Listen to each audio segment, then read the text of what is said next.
So we're about to jump into what harmony is. I just want to say a little bit about the idea of harmony. Isn't it a beautiful word? It can be used for all sorts of things, right?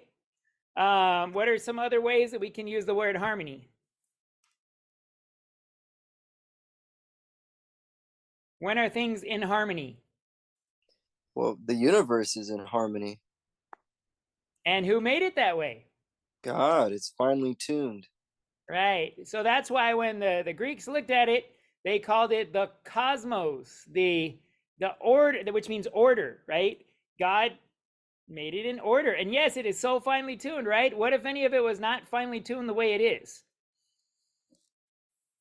Life could not exist. And it's so amazing the way scientists always say that, like they're so smart. And then they turn around and say God doesn't exist. It's just so sad.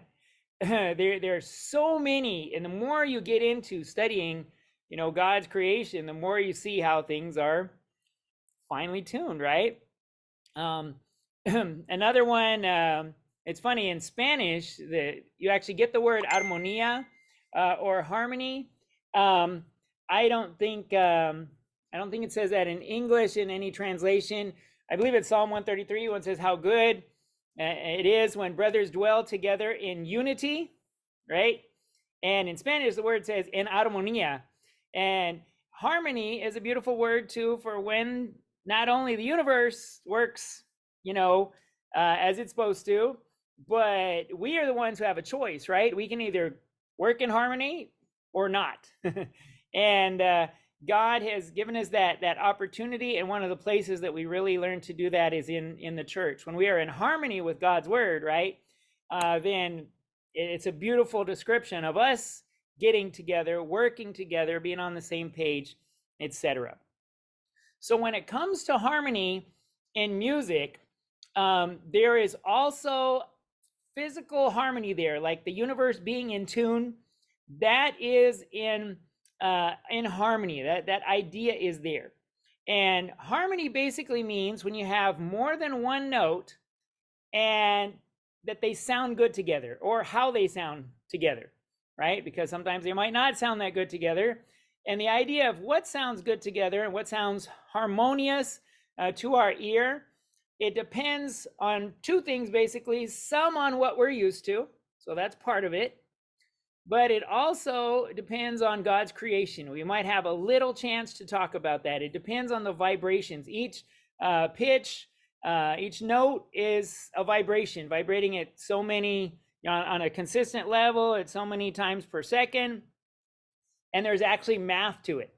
So just like you see harmony in math, like 2 times 2 is 4. That's beautiful if you're a mathematician, right? And that's just the way it is. And it's the same thing with certain notes. They match up with each other. And for time, we may not talk too much about that. I just want to mention that, just like we mentioned with the melodies. It's amazing that God made our brains to analyze all this, to know the frequencies even when we don't quite get it, to do the calculations. No matter how you start a melody, with whatever note you start on, you can still go ahead and sing the melody or recognize it because your brain does the calculations. Just amazing. So when it comes to harmony, all those things are going on. We'll talk a little bit about it. Mostly, though, we're just going to listen to it.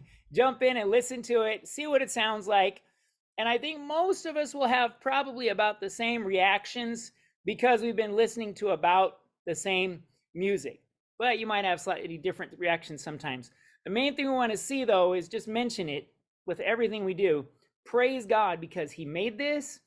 He made it to sound beautiful, and He made us to listen to it and react to it. And one of the big things about harmony, one of the reasons I love it, and by the way, we talked about it, it's not the most important part of a song, right? Most important part of a song is number one. What's number one? Christian song. Number one is The The word. words. words. If the words are not giving a Christian message, singing to God or singing to each other or preaching to people, if they're not doing that, it's not a Christian song, right? That is the most important thing. Then number two is, what's number two?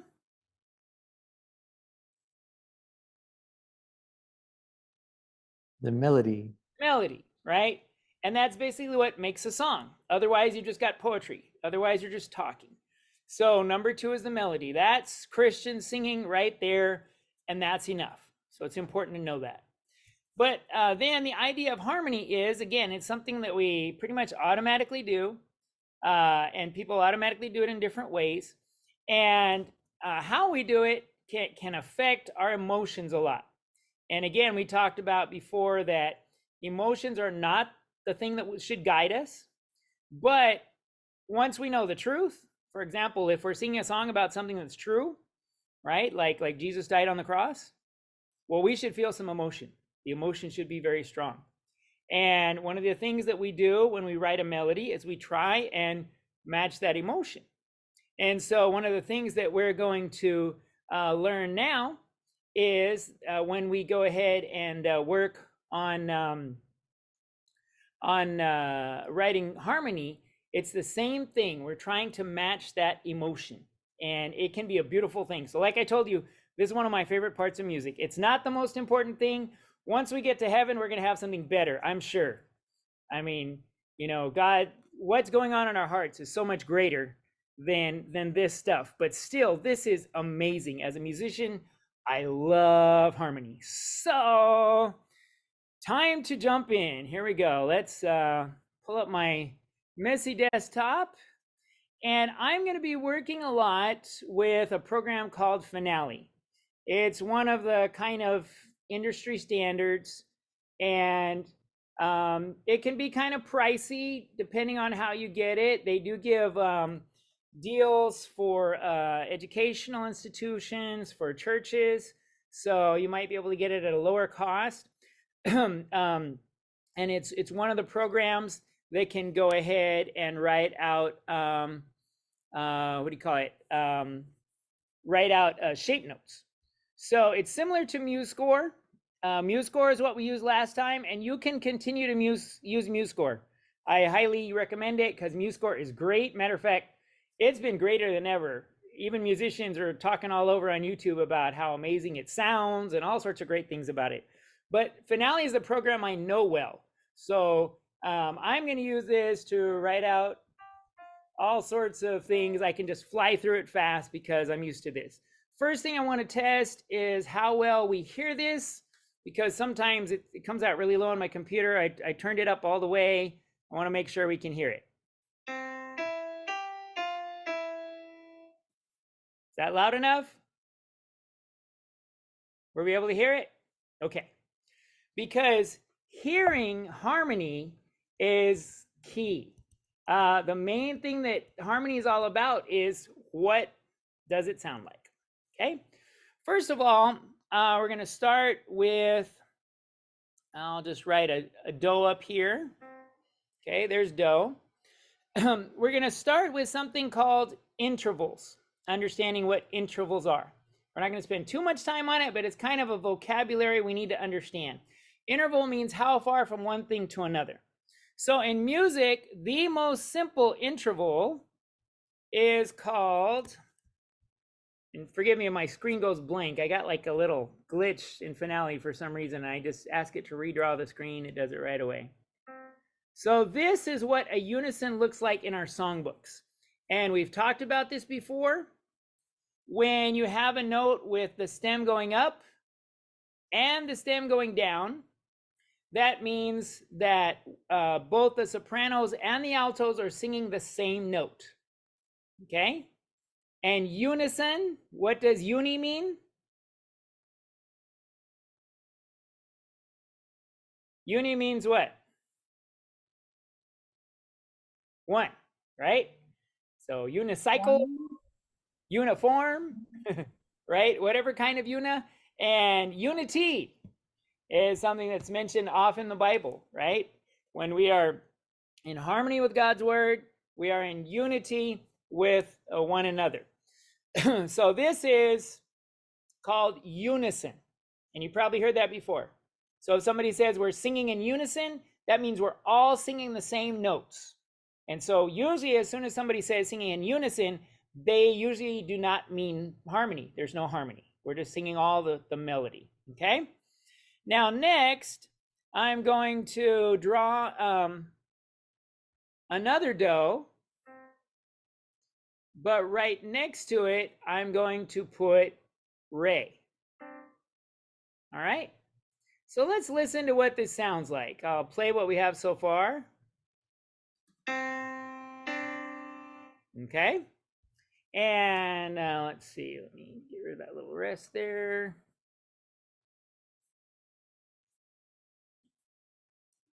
All right. So do you see the do and the re happening at the same time? Can you see that?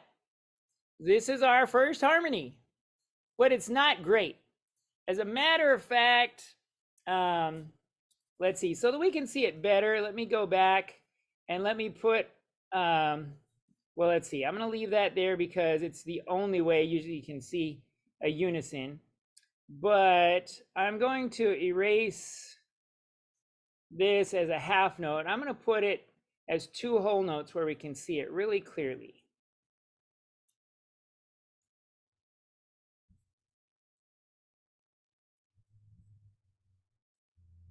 Okay, so once again, do, and on top of it, re. Let's listen to just that, just do and re. Let's see what it sounds like. What does that sound like to you? How would you describe that? Not in tune. Out Not of in tune. tune. That's funny. That's funny because it is perfectly in tune. Both of those notes are in tune, but they're too close to each other, is generally the way we usually think of it.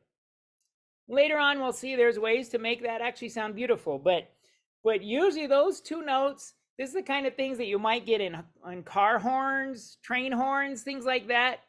Because when you hear a horn, you know, the train doesn't want you to go, oh, oh, oh, oh, how beautiful. You know, that it's supposed to say, get out of the way. I even saw on Facebook the other day, some musicians were saying, if only all the cars had the right notes, we would all be playing a beautiful symphony. But that's not the idea, right? A horn honk is supposed to say, hey, get out of the way, wake up, okay? And that's really the idea I think you get here. Let's listen to it again.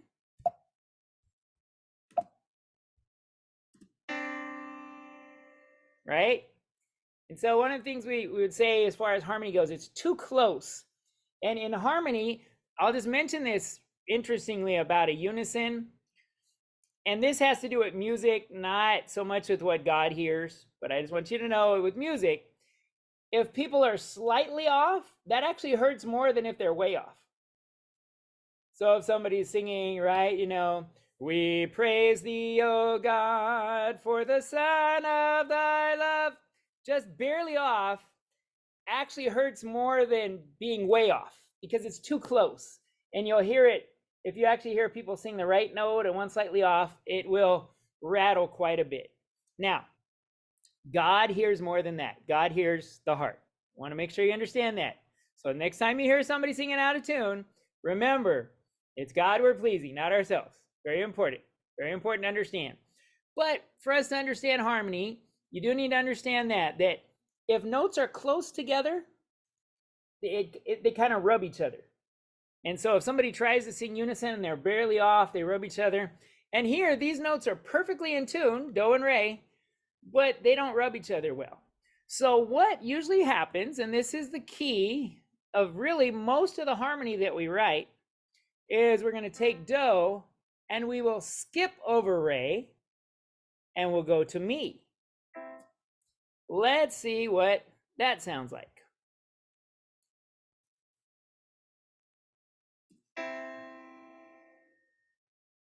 What does that sound like to you?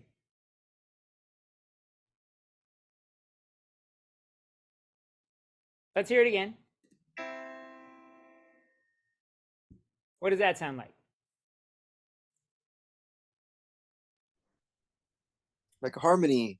Like harmony. Okay. I don't know if the sister who said it sounded out of tune, maybe that one sounds in tune.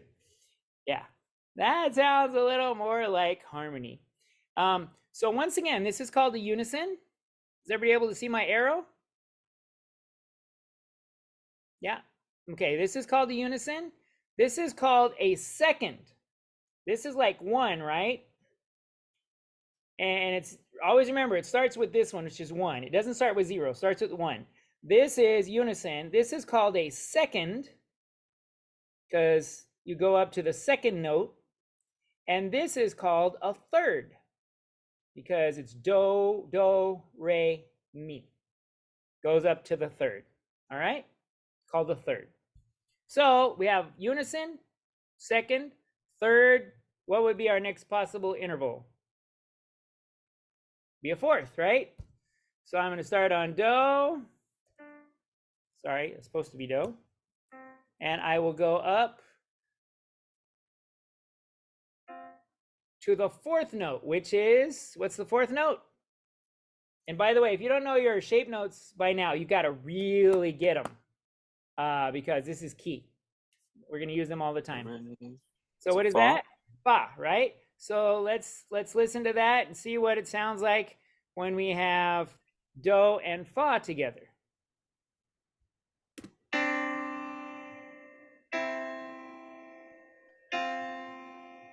What does that sound like to you, that last one there? And again, we're thinking more about the sound of the two of them together. What does it sound like? Okay, I got it. Let's listen to it again.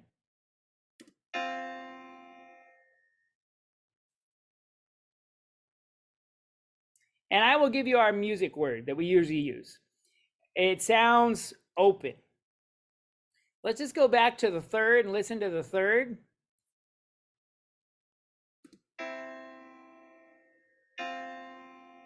So the third has a little more harmony sound to it. And this is like an open sound. That's what we call it. It doesn't feel like the harmony's filled in as much. What comes after the fourth?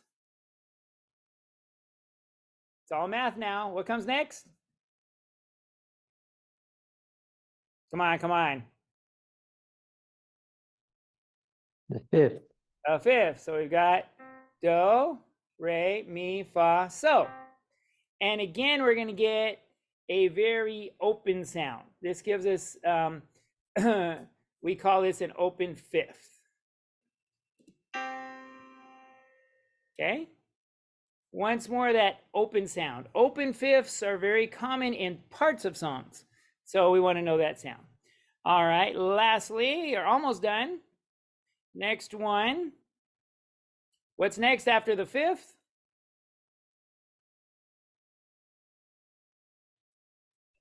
La. Right, la. So, and what will it be called? After the fifth, what would it be called?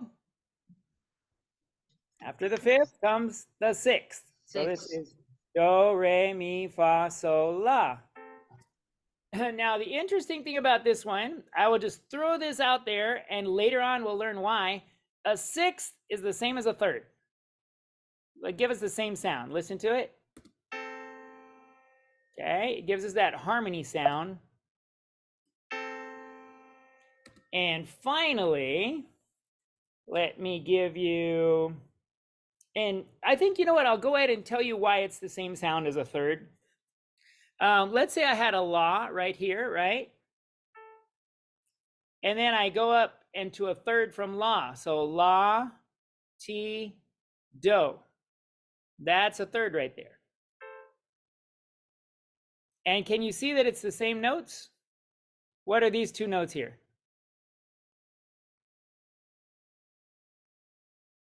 What are they? Do and la. Do and la. And you got to know your shapes. If you don't know them yet, let me just go back to this really quick. Take a picture if you haven't done so. You must know this. This is our vocabulary. Otherwise, it's like we're talking a different language. If you don't know your shapes, then you won't be able to follow the harmony. So this is a must. Just make sure you take a picture of this. We're going to talk about these constantly.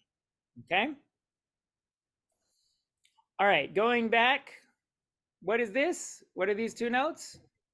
This is do and la. Do and Triangle la. is do and la. And then this is la, La and and do. do. They're just in a different spot. Does everybody see how that works? They're in a different spot, and that's why they're going to sound pretty much the same. And yes, one is higher, but what we're going to learn in harmony is you get the same harmony sound. This does not sound like the train whistle, right? This does not sound like the open chord. This is that harmony sound that we're looking for. Okay? And then finally, the last one is going to be a seventh. So let me put in a seventh here. Do, re, mi, fa. Well, almost the last one. Let's put in the seventh. Do, re, mi, fa, sol, la, ti. Let's listen to that one and tell me what that sounds like to you. Oh, I can see it in Mark's face. It reminds me of Do and Ray. It's kind of like Do and Re, right? Yeah, I wonder why. All right. Do you get a little bit of friction in there? And what we call that in music is dissonance. And I will show you why. Again, we saw that, right? Let's move this over here. Let me put T, and then let's put the Do up here. And remember, if we look at this, where is this? T is right next to Do, right? And so one of the things you learn about harmony is it makes a little difference where you move things around, makes a little difference, but that's one of the reasons that things like, let's say this looks pretty far apart, but actually they're very close together when you talk about harmony. Do and T are right next to each other, right? So here's Do and T, or you could say Do and T right next to each other. And one of the things we do in harmony is space them out a little bit, because let me just play you this one. You're going to love this one right here. Ready? Oops. Here we go. That's great, huh? You want to hear that again? Too bad. All right. What do you think about that one? How would you describe that one?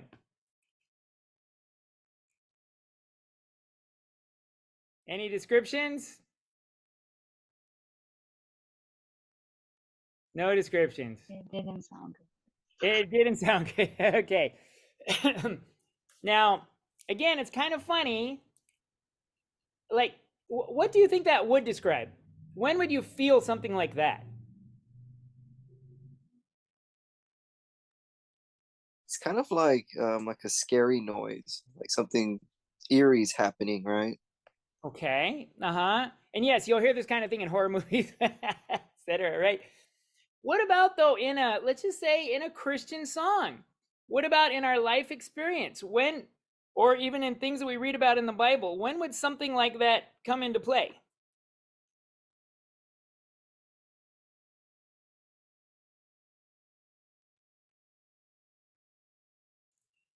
So one of the things that crosses my mind, and we'll get into it later, but for example, like let's say we talk about the death of Jesus, right? And you talk about a word like anguish. What is anguish?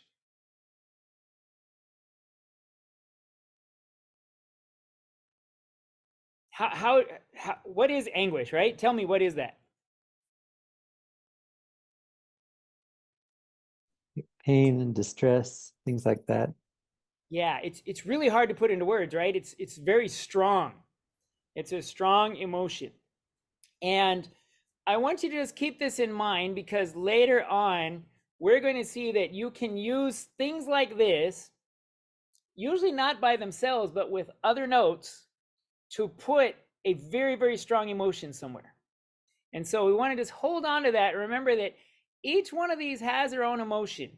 And it's going to be a little more advanced, but by the end of the class, we will mention about how you can use some of these things to really create that emotion. All right, the very last one. It's the last one in our, and by the way, I'll just tell you real quick, this is as close as you can get in the scale that we use. You can't get any closer. Some other people do stuff called microtonal music and blah, blah, blah. We might talk a little bit about certain notes, but in general, what's written This is it. This is as close as you can get. That's why when my brain hears that, your brain hears that, like, that's too close, right? But again, sometimes we might want to express that emotion. We'll talk about that. So that was a seventh, right? So what would be the last one? We did unison, second, third, fourth, fifth, sixth, seventh. What's the last one? What comes after a seventh? Okay, I see we have 8, right? And here is where we use a different word in music. And we mentioned it last time, you may or may not remember, but the word we use when we get to the 8th, we call it an octave. Octa meaning 8, right? So, what is unique about octaves is what? What do you see right here?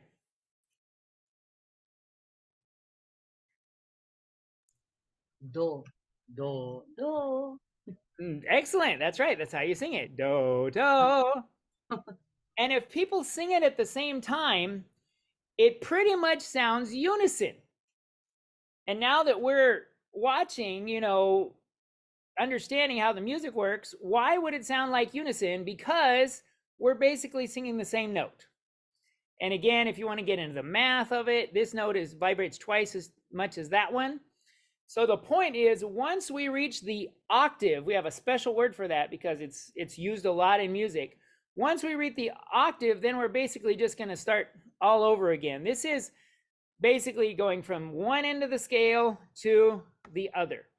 And let's just listen to the octave.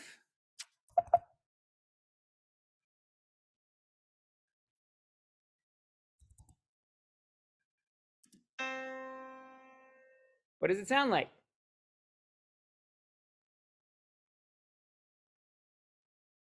Sounds like 1, right? Yes. And we'll talk about that later in harmony. Sometimes in the middle of a song, and sometimes this can actually have a big effect, like you're singing in a harmony and all of a sudden, everybody sings the same note. That's called singing in unison. And sometimes we say sing in unison even when it's in octaves, because it means we're singing all the same notes. And it's very powerful. It's a powerful effect. So I'll listen to that one more time. Do and do together, right? And so what you get is a big sounding do. So what we've done so far is just start to understand what harmony is about. It's about how does it feel, okay? And I'm going to go back and play through these, and then we'll probably take our break, and then when we come back, we will jump into the standard uses of harmony, the usual ways that it's used. But like we said before, the big thing about music is it's all about feelings. Feelings are not the most important thing. Feelings are supposed to go along with the words. They're supposed to go along with the truth of the song. So we're working on our music vocabulary, learning how to create different feelings that could go along with the words to the song we write. So let's listen to what we have so far. So first of all, we have a unison, then a second, third, fourth, fifth, sixth, which is the same as a third, and then the seventh, which is a second, and the octave. Okay? Mark, you're great with the face thing. I love it. Somewhere I have a thing with my kids doing the same thing with secular music. They were on a piano, and their face was showing like what it feels like to go from this to that.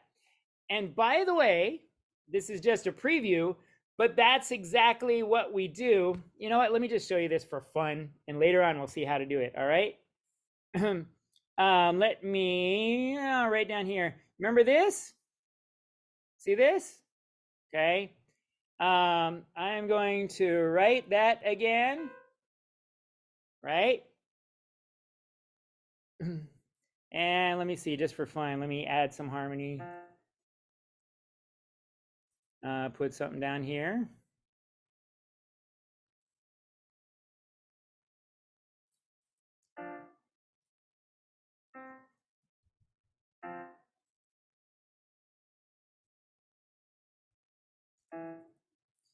Just writing something out really quick.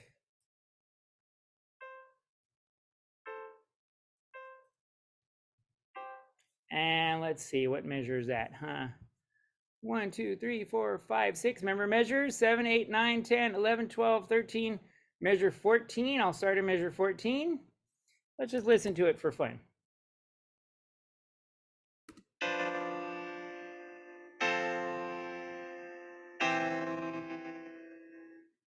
Okay, were we able to hear the harmony of the different notes? That's important if it's loud enough to hear, okay? So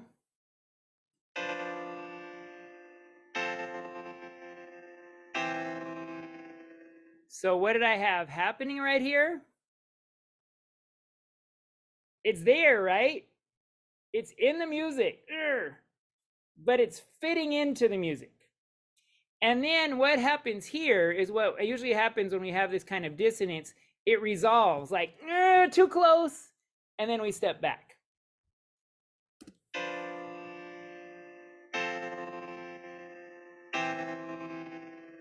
Okay, just a quick example that popped in my head. So that's one of the examples, ways that we can use harmony to create really powerful emotions. Now, most of the emotions that we create for simple songs, you might say the most simple harmonies are happy, happy, happy. So that's what we're going to start with. Most of our hymn songs are happy, happy, happy. And when we come back, I will tell you how we're going to put 3 notes together and the kind of feelings that we get from that. And we'll also get examples from songs. But first, I wanted to make sure that you have this vocabulary, that you know what each one of these is: unison, second, third, fourth, fifth, sixth, seventh, and octave. And we're going to be using that a lot. And then I can't say this enough. It's like learning your letters and your sounds. If you do not know these shapes, you won't be able to do this class.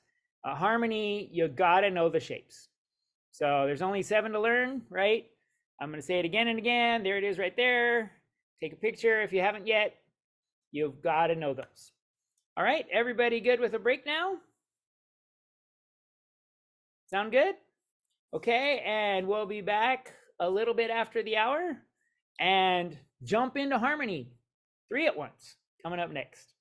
All right, see you in a little bit.